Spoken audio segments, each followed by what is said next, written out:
Assalamualaikum kawan. Perkenalkan, nama saya Siti Nurhafifah. Dalam video kali ini saya akan menjelaskan tentang konseling individual. Apa sih konseling individual itu? Dalam buku Konseling Individual Teori dan Praktek karya Sofyan Wills, konseling individual merupakan pertemuan antara konselor dengan klien yang terjadi secara langsung atau bertatap muka sehingga terjadinya hubungan harmonis antara keduanya. Kemudian konselor berupaya untuk membantu klien agar mengembangkan potensi dalam dirinya dan mampu menghadapi permasalahan-permasalahan yang terjadi pada masa sekarang. Setiap proses pasti ada yang dituju. Begitu juga dengan konseling individual.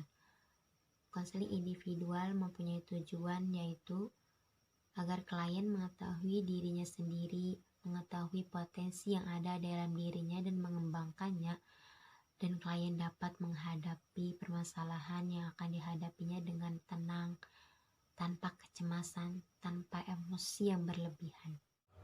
Proses konseling individual mempunyai tahapan.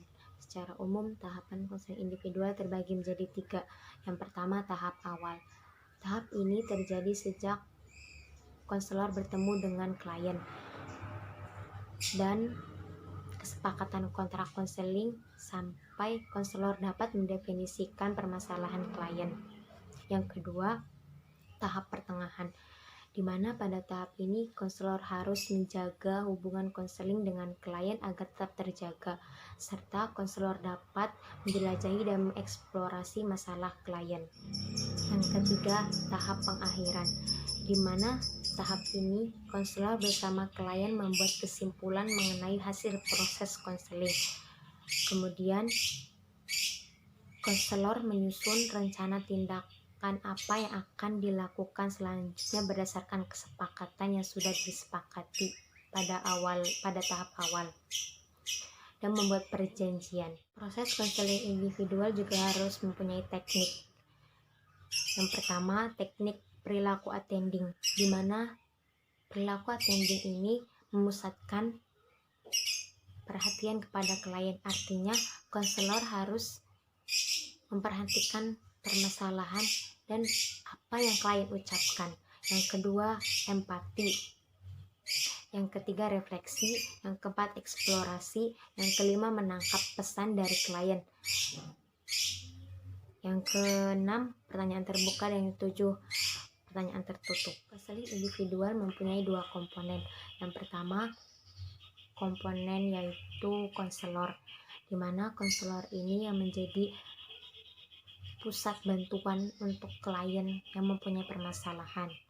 Yang kedua, komponen klien atau konseli, yang dimana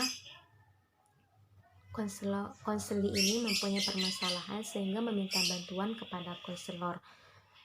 2 komponen ini sangat berhubungan atau sangat diperlukan kepada bimbingan konseling atau konseling individual ini. Apa sih yang digunakan dalam proses konseling individual? Yang pertama, ada psikoanalisis, di mana konselor menganalisis kliennya. Yang kedua, behavioristik, di mana ketika konseling sudah menyampaikan permasalahannya dan si konselor ini memperhatikan perilaku klien seperti apa gitu, dan konselor mengubah perilakunya. Yang ketiga ada client centered counseling.